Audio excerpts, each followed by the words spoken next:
વિદ્યાર્થી મિત્રો, આજે આપણે ધોરણ 6 વિષય સંસ્કૃતમાં નવો પાઠ સમજવાનો છે. તો એ પાઠનું નામ છે હસ્તી હસ્તી હસ્તી. આગળ આપણે 1 થી 4 એકમમાં ખૂબ સુંદર રીતે બધું સમજ્યા, ચિત્ર બધાને સમજ્યા, સંખ્યા સમજ્યા, બરોબર ને? તો ચાલો હવે આપણે હાથી વિશે. હાથી કદાવર હોય છે, હાથી ખૂબ જાડો હોય છે, હાથી જંગલી પ્રાણી છે, આવું આપણને ગુજરાતીમાં ખબર છે. હાથી એટલે સંસ્કૃતમાં હસ્તી કહેવાય. શું કહેવાય હાથીને સંસ્કૃતમાં? હસ્તી. હસ્તી એટલે હાથી. હસ્તી એટલે હાથી. હાથી હાથી હાથી. હાથીના પગ કેવા છે, હાથીની સૂંઢ કેવી છે, હાથીના દાંત કેવા છે, એનું શરીર કેવું કદાવર છે, એની આપણે આ પાઠમાં વાત કરવાની છે. તો ચાલો વિદ્યાર્થી મિત્રો, છો ને તૈયાર? તો ચાલો આ પાઠને આપણે સમજી લઈએ.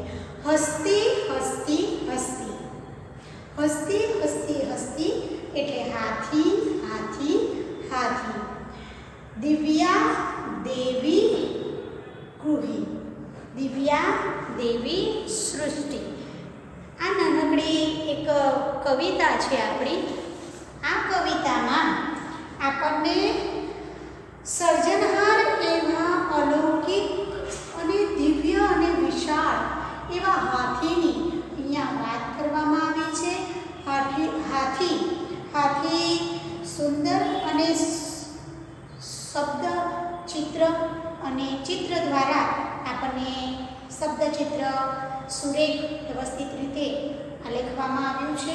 હાથીની સૂંઢ કેળ જેવી છે, તેના પગ છે થાંભલા જેવા છે, એની અહીંયા વાત કરવામાં આવી છે. હસ્તી હસ્તી હસ્તી એટલે હાથી હાથી હાથી. દિવ્યા દેવી સૃષ્ટિ એટલે કે અદ્ભુત. દિવ્યા દેવી એટલે કે અદ્ભુત સૃષ્ટિનું સર્જન. દિવ્યા દેવી સૃષ્ટિ. દિવ્યા દેવી સૃષ્ટિ કે અદ્ભુત અને અલૌકિક સર્જન છે. હાથી એ અદ્ભુત, દિવ્યા દેવી દૈવી સૃષ્ટિ, બરોબર, અદ્ભુત અને અલૌકિક એવું. દિવ્યા દેવી સૃષ્ટિ એટલે દેવીનું ઉત્તમ સર્જન, બરોબર, અદ્ભુત અને અલૌકિક સર્જન છે. હવે કદલી સદસી સુંડા. કદલી સદસી. કદલી એટલે કેળ. કદલી એટલે શું થાય? કેળ. સૂંઢ. સૂંઢ કેવી છે? સુંડા એટલે સૂંઢ. એની જે સૂંઢ છે એ કેવી છે? કદલી સદસી, કેળ જેવી. કદલી એટલે કેળ. ચાલો શબ્દાર્થ આપણે લખી લઈએ એટલે તમને વધારે ખ્યાલ આવશે. ચલો હસ્તી એટલે હાથી લખીએ. હસ્તી એટલે હાથી, બરોબર. દિવ્યા દેવી સૃષ્ટિ. દિવ્યા દેવી સૃષ્ટિ, બરોબર, એટલે કે દેવીનું ઉત્તમ સર્જન. દેવીનું ઉત્તમ સર્જન. આટલું આ સર્જન નથી, ભગવાનનું સર્જન છે, એ દેવોનું સર્જન છે. કદલી સદસી એટલે કેળ જેવી. કદલી સદસી. કદલી સદસી એટલે કેળ જેવી, બરોબર. આગળ કેળના જેવું. કેળ જેવું. કેળના જેવું. કેળના જેવું લખો. સદસી એટલે જેવું. સુંડા. શુંડા એટલે સૂંઢ. શુંડાનો અર્થ શું થાય? સૂંઢ. હવે હાથીની સૂંઢ કેવી છે એની અહીંયા સરખામણી કરવામાં આવી છે. હાથીની સૂંઢ કેવી છે? કેડ જેવી. કેડ જેવી હાથીની કદલી સદશી. હાથીની સૂંઢ હસ્તીના સુંડા કીધરશે. હસ્તીના સુંડા કીધરશે તો થાંભલા જેવી, અજગર જેવી, મૂળ જેવી, મોટા સરીસૃપ જેવી કે કેડ જેવી? તો કેડ જેવી છે. બરોબર. હવે હાથીના પગ કેવા છે? એના પગ તો મોટા અને જાડા હોય. હા, થાંભલા જેવા પગ હોય હે ને. હાથી જાડો અને કદાવર છે એટલે એના પગ પણ એવા જાડા છે. હવે એના પગને કોની સાથે સરખાવવામાં આવ્યા છે? જુઓ, સ્તંભ સમાના પાદા. સ્તંભ સમાના તેના પગ. પાદા એટલે પગ, સ્તંભ સમાના એટલે થાંભલા જેવા. એના પગને થાંભલા સાથે સરખાવવામાં આવ્યા છે. સ્તંભ સમાના એટલે થાંભલા જેવા. સ્તંભ સમાના એટલે થાંભલા જેવા. થાંભલા જેવા. થાંભલા જેવા. બરોબર. હવે પાદા. પાદા એટલે પગ. પાદા એટલે પગ. પાદા એટલે પગ થાય. અહીંયા પાદા એટલે પગની, બે પગની વાત ચાલે, ચાર પગની વાત કરવામાં આવી છે. એના જે પગો છે તેના પગ એ થાંભલા જેવા છે. હવે એના કાન કેવા છે? સુર્પાકારો કર્ણો. સુર્પાકારો એટલે સુપડા જેવા. તેના કાન સુપડા જેવા છે. કર્ણો એટલે કાન. સુર્પાકારો એટલે સુપડા સાથે સરખાવવામાં આવ્યા છે. એના કાનને સુપડા સાથે સરખાવવામાં આવ્યા છે. એની સૂંઢને કેડ સાથે સરખાવવામાં આવી છે. કદલી સદશી. સ્તંભ સમાના પાદા.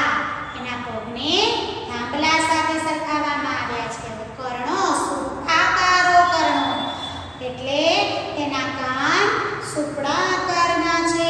હવે તેના દાંત. તેના દાંત કેવા છે? ધવલો દીર્ઘો દંતો. ધવલો એટલે ધોળા, દીર્ઘો એટલે લાંબા. ધોળા અને લાંબા દાંત છે. તેના બે દંતશૂળ કેવા છે? સફેદ અને લાંબા. તેના બે દાંત દંતશૂળ ધોળા અને લાંબા છે. સુર્પાકારો કર્ણો એટલે સુપડા જેવા કાન. સુર્પાકારો એટલે સુપડા જેવા આકારના. એના કાન કેવા છે? સુપડા આકારના. એના કાન જેવું સુપડું હોય ને એવા એના કાન હોય. સુપડું કેવું હોય? એના જેવા એના કાન છે. એને સંસ્કૃતમાં શું કહેવાય? સુર્પાકારો. કર્ણો એટલે કાન. ધવલો દીર્ઘો દંતો એટલે સફેદ બે દાંત. બરોબર. આટલું આપણે ભાષાંતર લખી લઈએ. ચાલો પહેલા શબ્દાર્થ લખીએ. સુર્પાકારો એટલે સુપડા જેવા. સુપડા. સુર્પાકારો એટલે શું થશે? સુપડા જેવા આકારના. સુપડા જેવા આકારના. બરોબર. ધવલો દીર્ઘો દંતો એટલે સફેદ. પહેલા શબ્દાર્થ લખી લઈએ પછી ભાષાંતર લખીએ. ધવલો દીર્ઘો દંતો.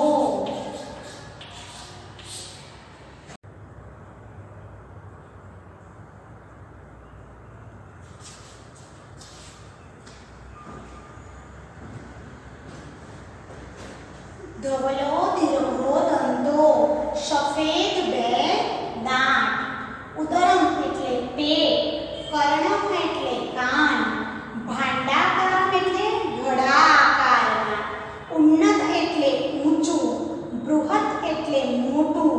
પર્વત સદૃશ એટલે પર્વત સમાન, ગાત્રે એટલે બે લમણા, એના જે મોં છે એના જે બે લમણા છે આ છે ષડ્ષપ, ષડ્ષવ, સન્નિભ એટલે જેવા, કથમ એટલે કેવો, અંકુશ માત્રા એટલે અંકુશ માત્રથી.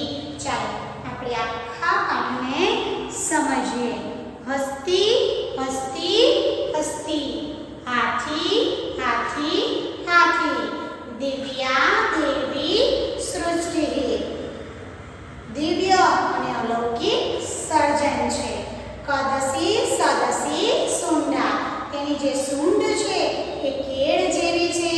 કેળ જેવી સૂંઢ કોની સાથે સરખાવવામાં આવી છે? સૂંઢને કેળ સાથે. સ્તંભ સમાન પાદા, એના જે પગ છે એ થાંભલા જેવા છે. પગને થાંભલા સાથે સરખાવવામાં આવ્યા છે. સુરપાકારો કર્ણો, એના જે કાન છે એ કેવા છે? સુપડા જેવા. કેવા છે? સુપડા આકારના. સુપડું જેવું હોય ને સુરપાકાર એના કાન, કર્ણો એટલે કાન, સુરપાકારો સુપડા આકારના છે.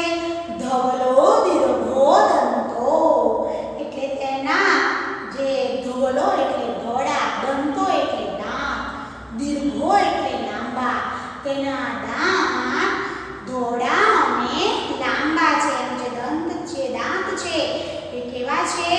ધોળા અને લાંબા.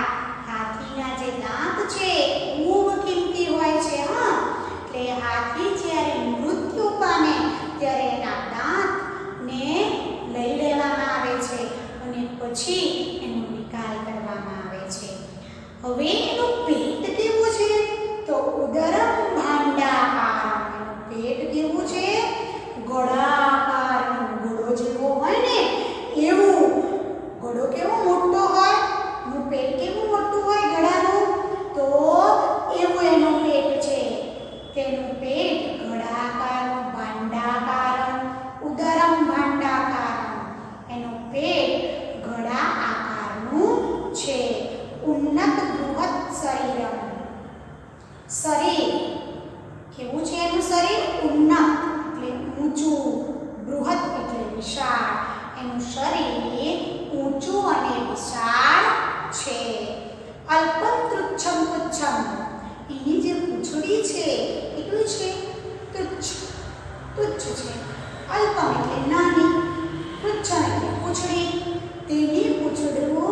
તેનું પૂંછડું નાનકડું અને તુચ્છ છે.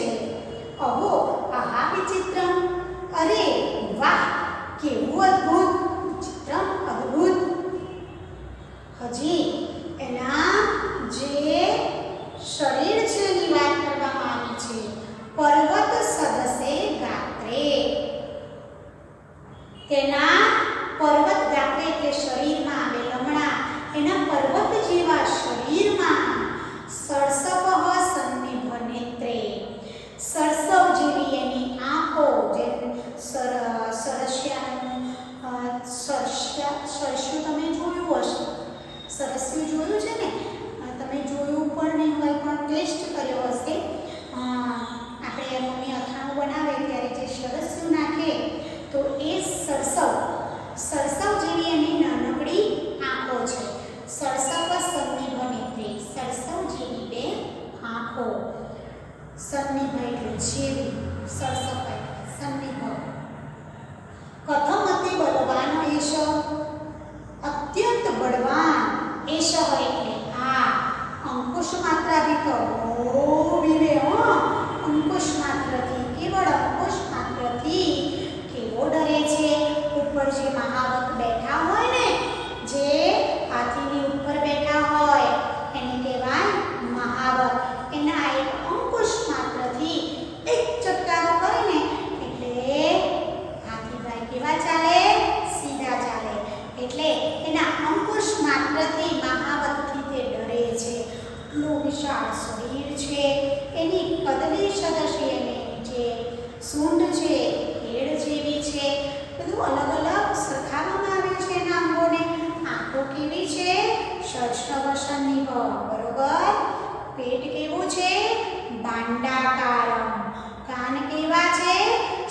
સૂર્પાકારો એને અને પગ કેવા છે સ્તંભલા જેવા સ્તંભ સમાના બરોબર અને શરીર કેવું છે પર્વત સમાના પર્વત સમાન બરોબર એટલે આ 6 વસ્તુ સાથે સરખાવવામાં આવ્યું છે કેડ સાથે એની સૂંઢ સરખાવવામાં આવી છે થાંભલા સાથે એના પગ સરખાવવામાં આવ્યા છે પછી ઘોડા સાથે એના પેટને સરખાવવામાં આવ્યું છે એના કાનને સુપડા સાથે સરખાવવામાં આવ્યા છે એનું જે શરીર છે મોટું શરીર એને પર્વત સાથે સરખાવવામાં આવ્યો છે અને આ અતિ બળવાન એવો હાથી જંગલી પ્રાણી છે કોઈનાથી ન ડરે પણ એક ખાલી મહાવતના અંકુશથી જે ડરે છે પૂછાય કે હાથી શેનાથી ડરે છે તો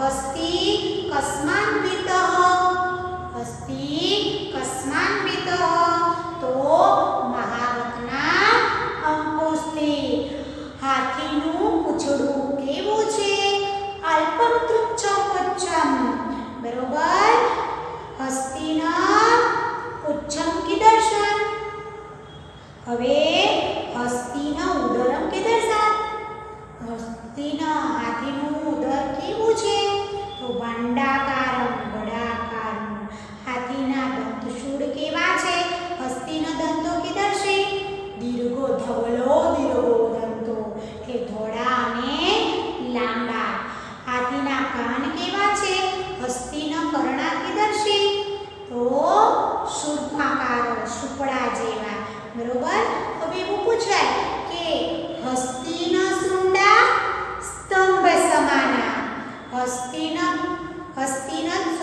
હસ્તીના સુંડા કદસી સદસી બરોબર હસ્તીના પાદા સ્તંભ સમાના હસ્તીના કર્ણો શૂર્પાકારો હસ્તીના દંતો ધવલો દીર્ઘો દંતો હસ્તીના ઉદરમ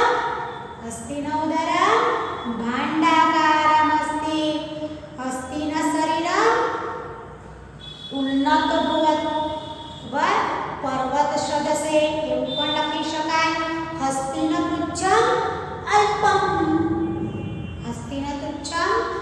પુચ્છમ અલ્પમ એટલે નાનું તુચ્છમ નાનું અને પૂછડું અલ્પમ તુચ્છમ ચ અસ્તિ બરોબર આ રીતે આપણે પાઠને એક વાક્યમાં ભાષાંતર કરીશું એ પહેલા તમારે આ શબ્દાર્થને લખી લેવાના છે નવા પાને નવો પાઠ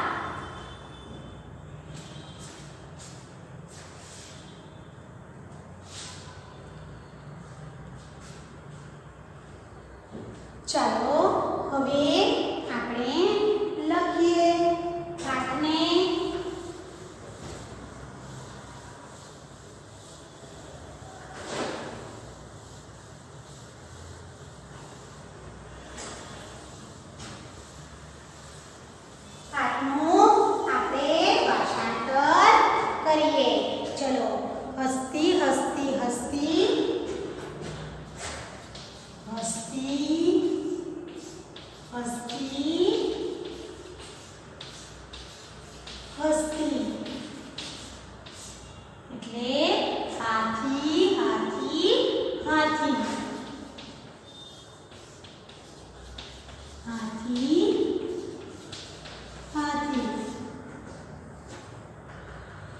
दिव्या देवी सृष्टि दिव्या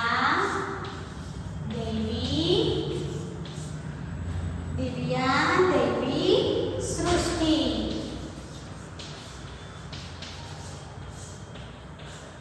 बराबर तो अद्भुत અને અલૌકિક સર્જન છે અદ્ભુત અને અલૌકિક અદ્ભુત અને અલૌકિક સર્જન છે ચાલો હવે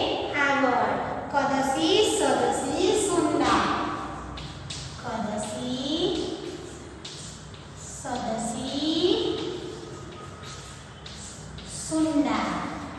ની સૂંઢ કેવી છે? કેળ જેવી. બરોબર લખીએ. કેળ જેવી સૂંઢ છે. કેળ જેવી સૂંઢ છે.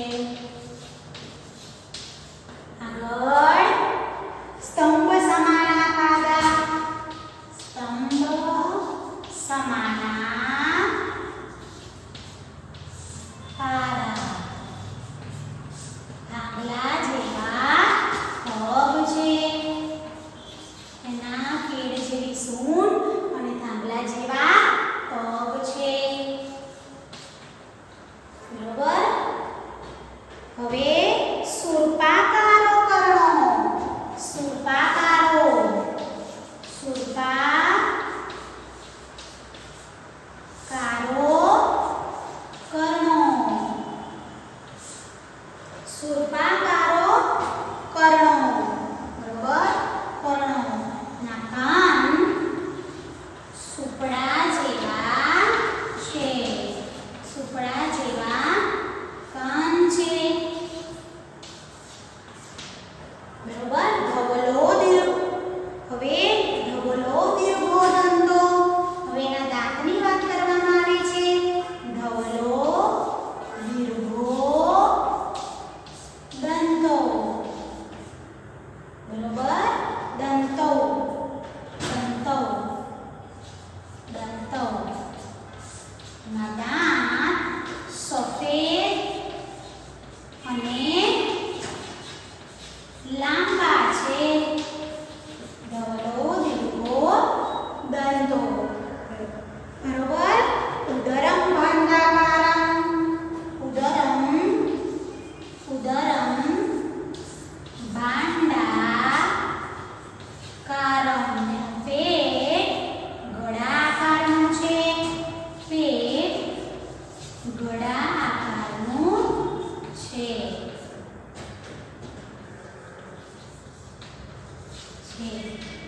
ગળા જેવું પેટ. બરોબર. ગળા આકારનું. હવે ઉન્નત બૃહત શરીરમ. હવે શું છે? ઉન્નત બૃહત શરીરમ. શરીર એનું કેવું છે એ બતાવવામાં આવ્યું છે. શરીર કેવું છે? ઊંચું અને વિશાળ. શરીર કેવું છે? ઉન્નત એટલે ઊંચું અને વિશાળ. મોટું વિશાળ શરીર છે. લખી લો વિદ્યાર્થી મિત્રો.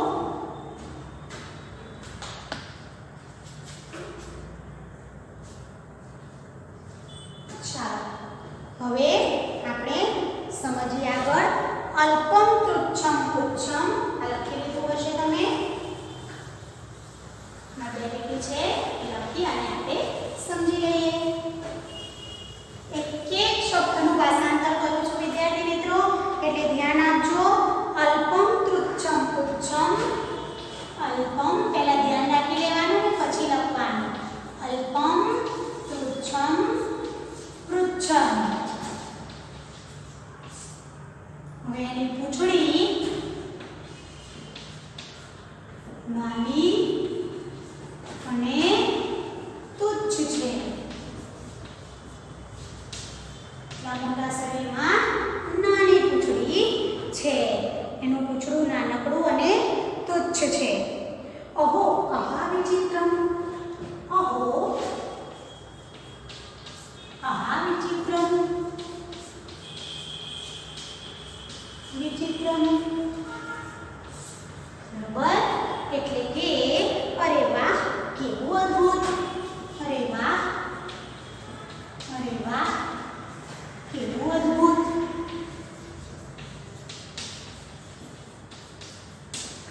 બરોબર. આગળ પર્વત સદસે ગાત્રે. પર્વત સદસે ગાત્રે. બરોબર. તો તેના પર્વત સમાન શરીરમાં. પર્વત સમાન શરીરમાં. પર્વત સમાન શરીરમાં